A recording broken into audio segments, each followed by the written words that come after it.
Ukifika pale kwa Rais Uasin Gishu wanapata gunia 10, gunia 15.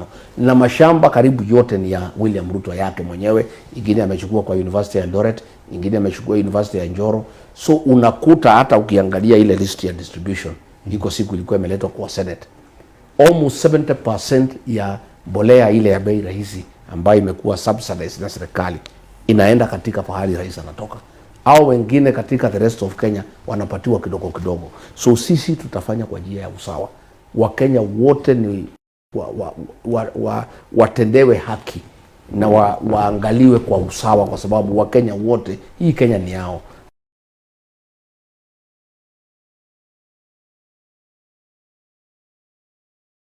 Wapate mbolea ya kutosha. Wale wa mahindi wapate mbolea ya kutosha. Pale katika Loitoktok tuko na wakulima wa nyanya, tuko na wale wanafanya avocado, kuna wale wa vitunguu, au wakulima wale wanafanya horticulture katika Kajiado South ambayo ni wakulima maarufu sana. Pia waweza kupata mbolea ya bei nafuu. Lakini hii mbolea isikue ati inapelekwa tu kwa mambo ya mahindi katika Uasin Gishu County na Trans Nzoia. Alafu hapo rais mwenyewe ndio mwenye mashamba karibu yote. Kwa hivyo hii ni mambo ambayo tutaangalia, tufanye usawa ndio kila mtu aweze kusaidika. Your Excellency, one of your principals in your party has been accused of corruption in fertilizer when he was the minister. How do you say about it? Mimi ningekuambia ukweli ya kwamba hiyo ilikuwa ni madai. Mithika Linturi hakuna maneno ya fertilizer alifanya. Hiyo maneno ya fertilizer mimi nilikuwa naibu wa rais, ilifanywa na rais mwenyewe na Felix Kosgei ambaye ni head of public service. Wote wawili walikuwa waziri wa kilimo na walishindwa kuachilia hiyo maneno ya fertilizer. Hata walikuwa wanataka kumshtaki kwa mambo ya uongo, ndio wekelee.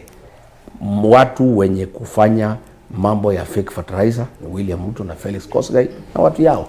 Linturi is innocent na alifukuzwa kazi bila makosa kwa sababu alikuwa anaonewa na alikuwa hatakikani, kwa sababu yeye hangekubali hiyo maneno ya ufisadi kuhusu mbolea. Mheshimiwa, we have seen your recent visit to churches, especially Mount Kenya. Why are you being tear gas? Umefanya nini? Especially in holy places. Mimi napigwa tear gas na kupigwa na wahuni na polisi kwa sababu mimi ndio niko na dawa ya kutoa William Ruto aende nyumbani. Kwa sababu 1, ninamuelewa vizuri sana. Number 2, pahali mimi niko na umaarufu, tuko na kura karibu milioni 7. Kwa hivyo ananiogopa sana na angetaka kunizuia nisiende kwa wananchi. Na hasa pale Mlimani Kenya ambaye mimi niko na umaarufu sana, eneo hilo limeamua kumfukuza aende nyumbani. Yeye angetaka kuligawa ndio hiyo kura isikuwe na maana, na mimi nimemkataza. Na nimemkataza kupitia kwenda kwa mikutano na kuongea na watu ya sehemu hiyo. Kwa hivyo angetaka kunitatiza nisifike kwa wananchi.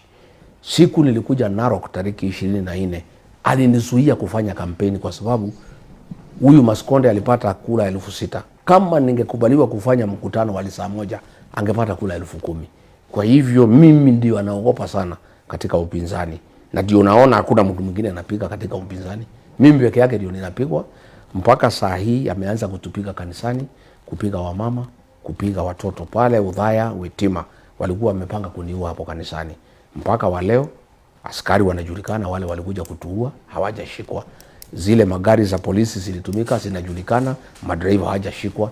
Yule regional commander wa Nairobi ambaye alipanga hiyo mauaji na hiyo vita hajaashishwa kazi, hajashikwa, hajashitakiwa. Na sidhani watashitakiwa kwa sababu walikuwa wamepangwa na William Ruto na Mukome na serikali. Lakini sisi tunasema hakuna shida.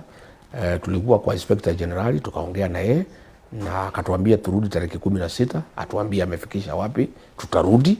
Lakini tuko na habari huko ndani kwa sababu officers wengi wa polisi wamekasirishwa sana na hiyo vitendo ya polisi kushikana na wahuni kuumiza Wakenya.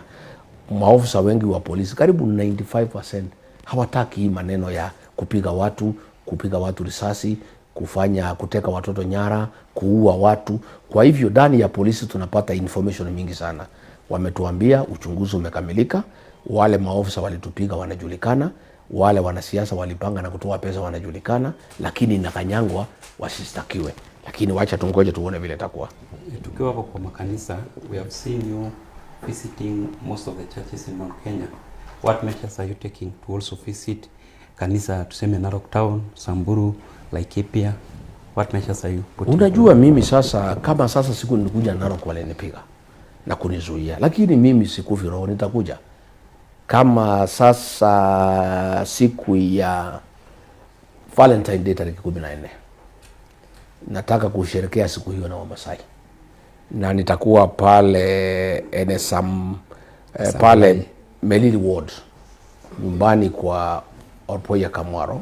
Tuko na sherehe kubwa sana ya kusherehekea uteuzi wake kama katibu mkuu wa chama cha DCP, na tutakuwa pale na wamaa karibu 20,000 tukiwa na sherehe kubwa ya maombi, sherehe ya kukula na kusherehekea na kuimba nyimbo za kitamaduni na kufurahia utamaduni wa jamii ya Wamaa. Nitakuja na wabunge tele, wanataka kuja kukaa na Wamaa.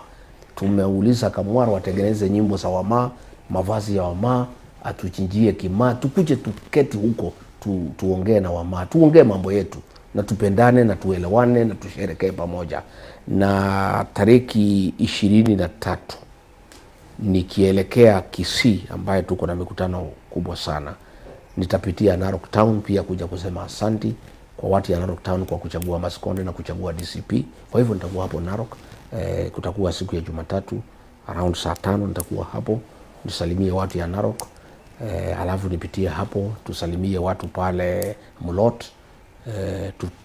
Alafu wa Kipsigis wamekuwa wakitaka sana kuniona, nitasimama Bomet niweze kuwasalimia wa Kipsigis ambaye ninawapenda sana, wananipenda, walinipigia kura kama naibu wa rais, na ninakuanga na shukrani sana na hawa, na sijapata nafasi ya kuja kuambia asanti.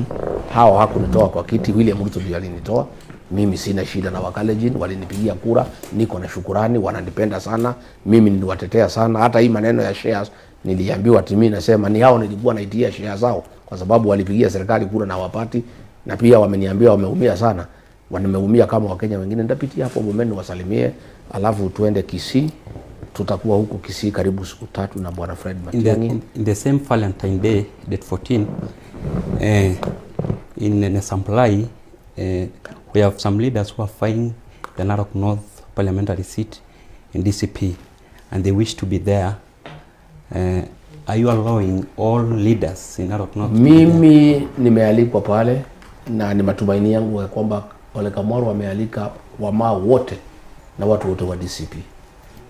Hakuna mtu anazuiwa kuja katika sherehe na kuja mahali tuko.